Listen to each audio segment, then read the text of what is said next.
বন্ধুরা, এবার আপনারা সরাসরি শেখ হাসিনার তৈরি আয়নাঘরের ভিতরের দৃশ্য দেখবেন। আর আয়নাঘর সম্পর্কে জানেন না এমন মানুষ এখন বাংলাদেশে খুঁজে পাওয়া যাবে না। আয়নাঘর হলো শেখ হাসিনার একটি টর্চার সেল, যেখানে মানুষজনদের গুম করা হতো, মেরে ফেলা হতো, এমনকি বন্দি করে রাখা হতো। এখন আপনারা সরাসরি আয়নাঘরের ভিতরের দৃশ্য দেখতে পাচ্ছেন। আপনারা দেখতে পাচ্ছেন যে কতটা ভয়ঙ্কর আয়নাঘর। দিনের বেলাতেও ঘুটঘুটে অন্ধকার থাকে আয়নাঘরের ভিতরে। আয়নাঘরে মানুষজনদের এবং বন্দীদের এমনভাবে শাস্তি দেওয়া হতো যা দেখলে আপনার লোম দাঁড়িয়ে যাবে। যারা সরকার বিরোধী কথাবার্তা বলতো কিংবা যারা সরকার বিরোধী ছিল অথবা অন্যায়ের প্রতিবাদ করত, তাদেরকে রাতের আধারে অথবা দিনের বেলাতে গুম করে দেওয়া হতো। তাদের কোনো অস্তিত্বও খুঁজে পাওয়া যেত না। তাদেরকে নিয়ে এসে এই আয়নাঘরে বন্দি করে রাখা হতো। দিনের পর দিন তাদের উপর চালানো হতো অমানবিক নির্যাতন। আর এই আয়নাঘরের ভিতরে রয়েছে অনেকগুলো গণকবর। এইসব গণকবরে রয়েছে নিরপরাধ অনেক ব্যক্তির লাশ। চারদিকে শুধু কঙ্কাল পড়ে আছে এই রুমটাতে। এবার যদি আমরা একটু সামনের দিকে এগোই তাহলে দেখতে পাচ্ছি যে মানুষ মরে পচে আছে। এছাড়াও শত শত লাশ পড়ে আছে প্রত্যেকটা রুমে। বিশেষ করে ডিবি হারুন আয়নাঘরে সবাইকে ধরে নিয়ে আসতো এবং এখানে নিয়ে এসে তাদের উপরে অমানবিক নির্যাতন চালাতো। অনেকের হাত পা কেটে এখানে কবর দিয়ে দেওয়া হতো। আবার অনেকের কিডনি, চোখ এবং অন্যান্য অঙ্গপ্রত্যঙ্গ বিক্রি করে দেওয়া হতো। আয়নাঘরের ভিতরের দৃশ্য দেখলে মনে হয় যে এটা যেন একটি পৃথিবীরই জাহান্নাম। আমারই গায়ের লোম দাঁড়িয়ে যাচ্ছে। আমরা যখন আরেকটু সামনের দিকে এগোচ্ছিলাম আমার বুক ধড়ফড় করছিল যে কতটা ভয়ঙ্কর আয়নাঘর। বর্তমান যুগে এসেও যে মানুষের প্রতি মানুষ এমনভাবে নির্যাতন চালাতে পারে তা এই আয়নাঘর না দেখলে বুঝতে পারতাম না। বন্ধুরা, এই আয়নাঘরের ভিতরে গুম করা হয়েছে প্রায় কয়েক হাজার মানুষ, যাদের অস্তিত্বও নেই বর্তমানে। আর আয়নাঘরে যাদের বন্দি করে রাখা হতো তাদেরকে দিনের পর দিন খাবার দেওয়া হতো না। যদিও মাঝে সাঝে খাবার জুটত, সেটা হতো ক্যাকটাসের কাঁটা অথবা খেজুরের কাঁটা অথবা ভয়ঙ্কর কোনো খাবার অথবা পচা বাসি এঁটো খাবার তাদেরকে দেওয়া হতো, যেগুলো খেয়ে অসুস্থ হয়ে পড়ত বন্দিরা। এমনকি তাদের খাবার পানিও দেওয়া হতো না। অনেক কয়েদিরা নিজেরা প্রস্রাব করে নিজেদের প্রস্রাব নিজেরাই খেত। এভাবে তাদের তৃষ্ণা নিবারণ করত। এমনকি কয়েদিদের বন্দি করে তাদের গোপন অঙ্গে ইট বেঁধে দেওয়া হতো, যাতে করে তারা আরও বেশি কষ্ট পায়। এভাবে দিনের পর দিন রাতের পর রাত আয়নাঘরের ভিতরে নির্যাতন চালিয়েছে ডিবি হারুন সহ তার দলবল। আর এদেরকে ক্ষমতা দিয়েছে শেখ হাসিনা। শেখ হাসিনা যে কত বড় স্বৈরশাসক ছিল তা এগুলো দেখলে বোঝা যায়।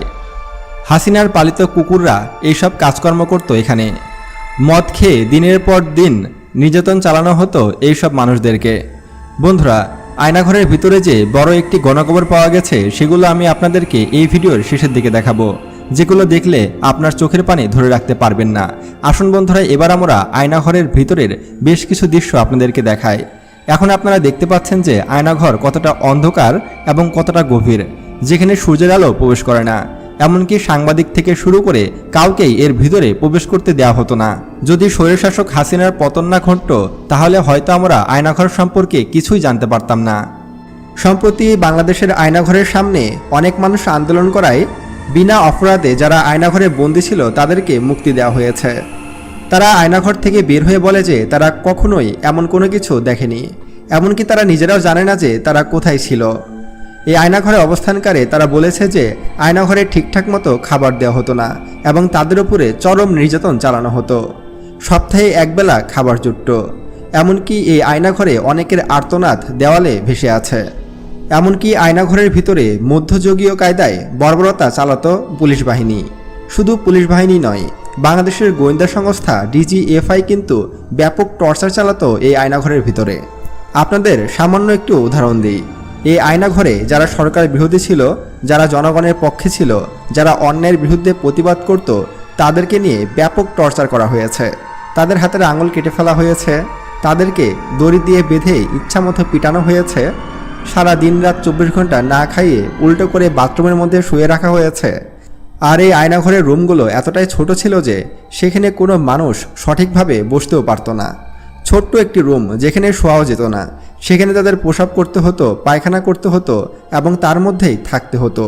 তাহলে একবার কল্পনা করুন কতটা নির্যাতন চালানো হয়েছে এই আয়নাঘরে। ধারণা করা হচ্ছে যে প্রায় 4 থেকে 5 হাজার বন্দীকে এইসব আয়নাঘরে বন্দি করে রাখা হয়েছিল এবং তাদের উপরে চরম নির্যাতন চালানো হয়েছিল মধ্যযুগীয় কায়দায়। আবার অনেক বন্দী তো মানসিকভাবে পাগল হয়ে গেছে। একজন সুস্থ মানুষকে যদি প্রতিদিন অত্যাচার করা হয় তাহলে তো সে পাগলই হয়ে যাবে। অনেকে আয়নাঘর থেকে বের হয়ে সে নিজেই চিনতে পারছে না যে কোথায় তার বাড়ি, তার সাথে কি ঘটেছিল বা তার কি হয়েছিল, সব কিছুই তারা ভুলে গেছে। এই আয়নাঘরের মধ্যে এতটাই নির্যাতন চালানো হয়েছে যে অনেকের তো কথা বন্ধ হয়ে গেছে, যারা ঠিকঠাক মতো কথা বলতে পারছে না। আমরা একটি ভিডিওতে দেখেছি যে আয়নাঘরের মধ্যে শত শত কঙ্কাল পড়ে আছে। তবে এটি আসলে বাস্তবে আয়নাঘরের ভিডিও কিনা বা অন্য কোনো ভুয়া ভিডিও সেটা বলা যাচ্ছে না এখনই। হতে পারে এটা আয়নাঘরের অপর কোনো চিত্র বা অন্য কোনো আয়নাঘরের ভিডিও। তবে আমার মতে এই ভিডিওটি সঠিক নাও হতে পারে। তবে বাস্তবে যে আয়নাঘর কতটা ভয়ঙ্কর ছিল তার বর্ণনা দিয়েছে যারা আয়নাঘরে ছিল তারা। অনেকে তো এখনও কথা বলতে ভয় পাচ্ছে, যদি তাদেরকে আবারও আয়নাঘরে পাঠিয়ে দেওয়া হয়। মানুষ কতটা বিকৃত মস্তিষ্কের হলে তারা এমনটা বলতে পারে তা ভাবা যায়। এই আয়নাঘরকে আমরা চাই যেন গুড়িয়ে দেওয়া হয়, কিংবা বর্তমানে যেসব এমপি মন্ত্রীদেরকে আটক করা হয়েছে তাদের যেন এই আয়নাঘরে বন্দি করা হয়, এটাই আমার দাবি থাকবে। বর্তমান ছাত্র সমাজ কী করছে? তারা কি পারছে না এইসব আওয়ামী লীগ নেতাদেরকে এই আয়নাঘরে বন্দি করতে? তাদেরকেও মধ্যযুগীয় কায়দায় নির্যাতন করা হোক, তাদেরকে একেবারে ফাঁসি দিয়ে দিলে তো শেষই হয়ে গেল। তাদেরকে আমরা ফাঁসি দিতে চাই না, তাদেরকে আমরা তিলে তিলে মারতে চাই। বন্ধুরা, শেখ হাসিনা তো বাংলাদেশ ছেড়ে পালিয়েছে, কিন্তু রয়ে গেছে তার কুলাঙ্গার ছাত্রনেতারা, যাদের দাপটে এতদিন শহরে বের হওয়া যেত না, গ্রাম অঞ্চলেও থাকা যেত না। অবশেষে শেখ হাসিনার পালনের মাধ্যমে আমরা কিন্তু স্বাধীনতা পেয়েছি। আমাদের স্বাধীনতার বয়স কিন্তু 3 দিন। আর এই 3 দিনে যে পরিমাণ জ্বালাও পোড়াও, আগুন, লুটপাট, গুম, হত্যা, চুরি, রাহাজানি দেখেছি তা হয়তো বিগত 14 বছরেও আমরা দেখিনি। বর্তমানে বাংলাদেশের আইন ব্যবস্থা একদম ভেঙে গেছে। যে যার মতো লুটপাট করছে, যে যার মতো যা ইচ্ছে তাই করছে। আসলে এমন স্বাধীনতা তো আমরা চাইনি। আমরা চেয়েছি সব কিছু একটা নিয়মের মধ্যে আসুক, সব কিছু সৎভাবে হোক, সুষ্ঠুভাবে হোক, বাংলাদেশ আবারও এগিয়ে যাক। কিন্তু আমরা যা দেখতে পাচ্ছি যে বাংলাদেশ হয়তো আরও পিছিয়ে যাবে। এই জাতি যে অসভ্য জাতি আর এই জাতি যে মূর্খ জাতি তা আবারও প্রমাণ করে দিল এই গত 3 দিনের মধ্যে। আমরা স্বাধীনতা চেয়েছি, তার মানে এই নয় যে আমরা জ্বালাও পোড়াও, হত্যা, গুম, রাহাজানি এসব চেয়েছি। কিন্তু আমরা তো বাঙালি, আমরা তো এসব কাজে ওস্তাদ। এমনকি জাতির জনক বঙ্গবন্ধু শেখ মুজিবুর রহমান, যার জন্য আমাদের বাংলাদেশ স্বাধীন হয়েছে, তাকেও অপমান করতে বাদ দেয়নি আমরা। তার মূর্তি সব ভেঙে ফেলেছে।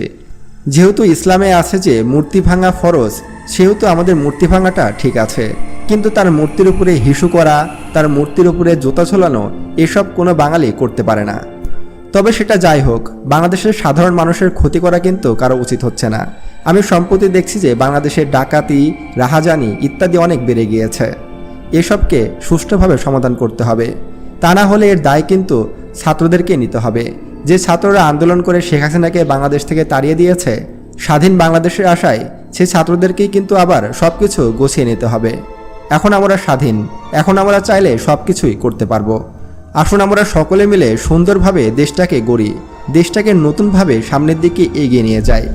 কে আওয়ামী লীগ, কে বিএনপি, কে ছাত্রলীগ, কে অন্য কোনো দল, সেসব দেখার বিষয় এখন না। এখন আমাদের সবারই লক্ষ্য দেশটাকে এগিয়ে নিয়ে যাওয়া। কারণ বাংলাদেশ অনেক পিছিয়ে গেছে। আমাদের রিজার্ভের অবস্থাও কিন্তু খুব একটা বেশি ভালো নয়। তাই আমাদের সকলকে কাঁধে কাঁধ মিলিয়ে কাজ করতে হবে। আর শেখ হাসিনার আয়নাঘর সম্পর্কে জেনে আপনার কেমন লাগলো তা অবশ্যই কমেন্ট করে জানাতে পারেন। আর আজকে এ পর্যন্তই, দেখা হচ্ছে পরবর্তী ভিডিওতে। আল্লাহ হাফেজ।